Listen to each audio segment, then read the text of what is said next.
Asalaamu calaykum waraxmatullaahi wabarakaatu kusoo dhawaada sida akademi iyo kooraskii taxanaha aynu ku baranay programming language-ka loo yaqaano Dart kan waa casharkeeni labaad ee chapterkeena koobaad oo aynu ku baran doono qaabka loogu shubanayo SDK-ga Dart iyo sidoo kaleeto editor-ka aynu isticmaali doono ee VS Code ugu horeyn waxaanu isticmaali doonaa markaa computer-ka loo yaqaano Windows baynu isticmaali doonaa ama PC machine baynu isticmaali doonaa marka haddaad isticmaalayso Mac fadlan comment-ka noogu reeb si lagaaga caawiyo qaabka loogu shubanayo sababta waxaan focus gareynaynaa Windows-ka maadaama dadka ama ardayda ku xidhan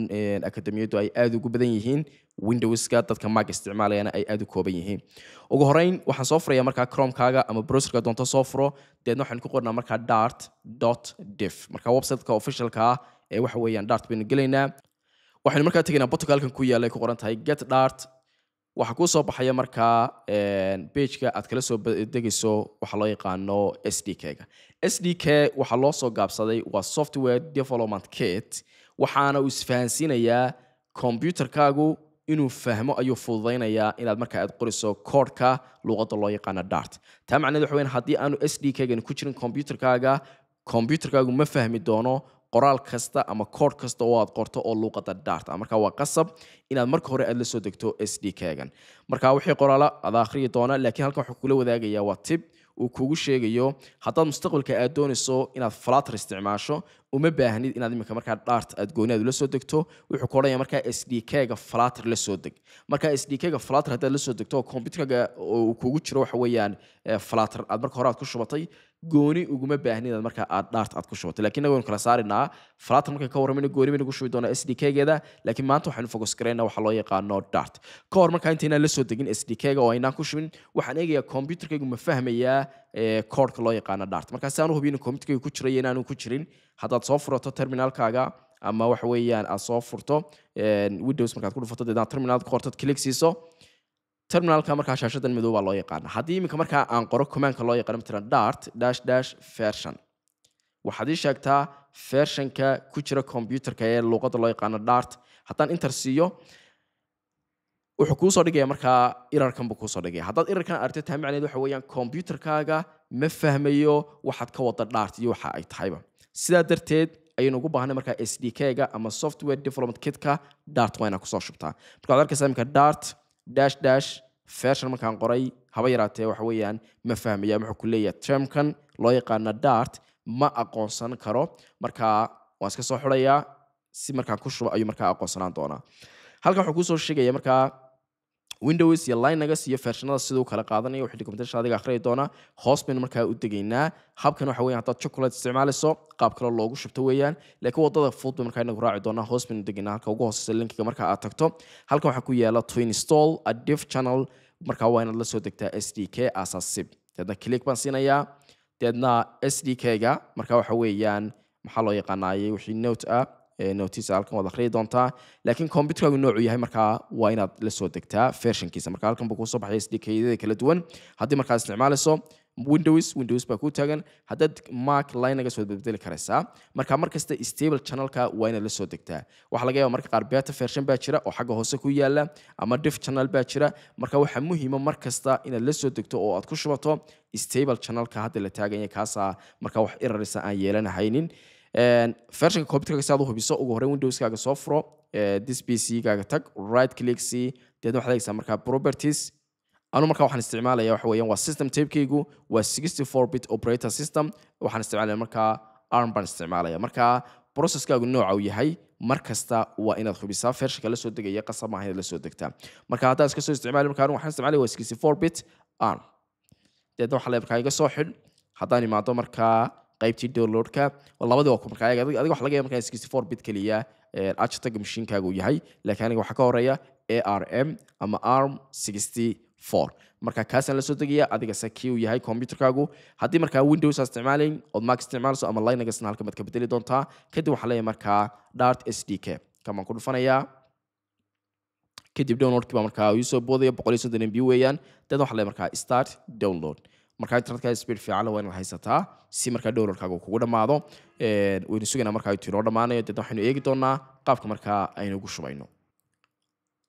way download-ku hadda waa inoo dhamaaday deedna waxaa leeyahay markaa open folder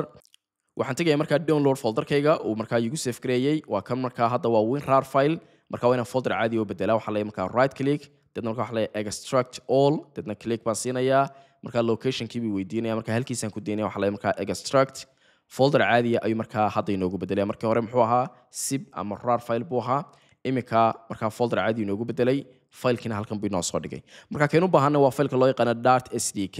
haddaan gudihiisa sii furo faylashan boo dhan buu markaa ka kooban yahay marka hal mar aan back idhaahdo waxa laga yaabaa markaa in mararka qaar ardayda cilada ku dhacay waxa weeyaan laba folder baa iska sii hoos samaysan marka folderka saxda la doonaya inaad tagto waa inaad garan kartaa imika ugu horreyn kalaan iska soo xidho waxaan waa kamika folderka uu sameeyay laakiin folderkan waxaa sii raacsan versionkiisa marka double click siin gudaha u galo waxaan u baahanahay halka folder ee loo yaqaan dart sdk kaliya marka fadlan adoo dibadda taagan fileka koobiyeynin marka filekan deedna u timaado waxaan isticmaalayaa cut oo macnaheedu waxa weeyaan meeshan iga qaad waana ii koobiyey bay ka dhiganta marka uu cut gareeyay waxaan tagayaa marka computerkayga aan ku noqdo waxaan tagayaa marka my pc deedna waxaa leeyahay marka local disk sideedaan tagayaa marka halkaa bannaan windowskii meesha programskii oo agtooda ayaan deedna control v leeyahay marka waxaan soo qaatay waa dart dash sdk filekii oo keliyata folderkii guud waan iskaga yimid marka double click haddaan siiyo waxay soo baxay marka faylasha uu folderkan ka kooban yahay marka still waan la soo degay haddaan iska soo wada xidho si aan u fahanno marka ardayda cilada iyadana timaada waxa weeyaa marka qofku la soo dego bartaa uu dhigo weli computerkaagu ma aqoonsanayo oo tusaale ahaan imika haddaan soo furto terminalkayga haddaan dib u soo furo deedna aan idhaahdo markaa dart dash dash version deedna still weli mu aqoonsan markaa si uu aqoonsado dib markaa waa in pathka aan setup gareeyaa local disk cgayga baan tegayaa waxaa leeyahay markaa dart sdk waxaa sii gudagelaya folderka loo yaqaano bin deedna markaan bin ka imaado halka sare ee pathka loo yaqaana ayaan tegayaa deedna click baan siinayaa marka waxaan u baahanay markaa inaan koobiyeysto pathka halkaa ii yaala right click baan leeyahay deedna waxaa leeyahay markaa copy waxaa soo kicinaya markaa windows menugayga ta click c deedna marka waxaan ku qorayaa edit markaad ku qorto waxaad u baahantahay marka waxa loo yaqaano edit system environment kaan u baahanay marka waa kaa deedna click baad siinaysaa kadib marka waxaa kuu soo baxaya system propertieskan waxaa sii dooraya markaa qaybta ku qoran tahay environment variable kadib marka waxaan tegayaa qaybta loo yaqaano bat halkan ay ku qoran tahay bat double click baan siinayaa haddana markaa environment variableki baa ii soo boodaya kadib waxaan tegayaa markaa meel bannaan waxaan leeyahay markaa new bat baan samaynayaa click baan siinayaa deedna control v batkii aan soo koobiyeystay c dart sdk hive slash binkii baan deedna aan gelinayaa kadib waxaan leeyahay okay kadib waxaan leeyahay markaa okay aan iska soo wada xidho dib baa markaa imika terminalkayga ugu noqonaya waxaan leeyahay markaa terminal haddii markaa imika aan ku qoro oo uu saxsan yahay systemkayguna uu fahmayo computerkayga waxaan leeyahay markaa waxay soo bixi doona markaa errorkii marka hore soo baxaya soo bixi maayo waxaan qoray markaa waa dart dash dash version deedna enter baan siiyey hadda computerkayga waxaan ka filayaa inuu aqoonsado exactly wuxuu ii sheegay marka waa dartka kuugu jira sdk versionka waa 3.8 baa la maraya waa stable versionkii july markaa bala xilliga la soo baxlay marka waxaad arkaysaa in computerkaygu waa aan ku shubay wixii loo yaqaanay sdk-ga dartna imika computerkaygu wuu fahmayaa oo way isfahmayaan next step ku xiga ee aanu qaadinay waxa weeye markaa inaynu isagana code editorka softwareka aynu ku qori doono waxa weeyaan koodkeena inaynu la soo degno marka waxaan tegayaa dib aan ugu soo noqdo chromekaygii deedna waxaan imika search garaynayaa visual studio code marka visual studio code-ku waa ide maaha waxaa jira editor iyo ide marka ide-ga 10 hore aynu kasoo samaynay linka xagga sare aan kula wadaagi doonaa kaasaan xoog 10 hore aynu ballan qaadnay marka dart aynu koorsooyin ka samayn doono balse aan suurto gelin ayaa marka waxa weeyaan aynu xoog ide-ga iyo hawlahaas aynu uga warranay laakiin waa code editor baa isaga loo yaqaanaa VS Code-ku waa popular waa software-ka ugu weyn ee dadka developers kimka ay code inta badan ku qoraan marka waxa leeyahay Visual Studio Code waa free wax laga kaama doonayo deedna click baan siinayaa website-ka deedna official ka baan tagay waxa leeyahay marka download for Windows hadduu Mac baa ku soo bixi doonta deedna download baan ku dhufanayaa deedna download-kii marka wuxuu ku leeyahay yara sug markaasuu deedna bilaabaya 104 MB isagana waxa leeyahay marka start download way noo dhamaaday marka download-kii aan iska soo xiro marka Windows-kan deedna waxa leeyahay marka open deedna isaga si fudud waxaan leeyahay next waxaan leeyahay next desktop icon man kaaga sameeyo iga samee kuna iska tigrasta badanka deedna waxaan leeyahay next deedna waxaan leeyahay install waxaan markaa leeyahay finish ama waan dhammaystiray kadib waxay soo kici doona markaa waa Visual Studio Code-keeni ayaa markaa soo kacaya goortii waxa weeyaan waxay release note update marka waan iska soo wada xidhaya close kan document symbol buu inoogu sameynaya HTML-ka uma baahnin don't save marka basically Visual Studio Code-keena qaabkaas inagu soo shubnay marka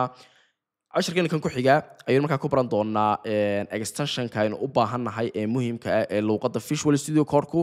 isaga laftiisu ma fahansana Dart marka cashirkeena kan ku xiga ayaynu markaa baran doonaa qaabka la isku fahansiinayo iyo sidoo kale cashirkeena waxaynu ku baran doonaa qaabkaad u qori lahayd programming language-kaagii ugu horreeyay kaasoo noqon doona Hello World marka saddex nooc baynu eegi doonaa waa inuu cashirkeena dambe ee kan ku xiga iyo lesson 3 insha Allah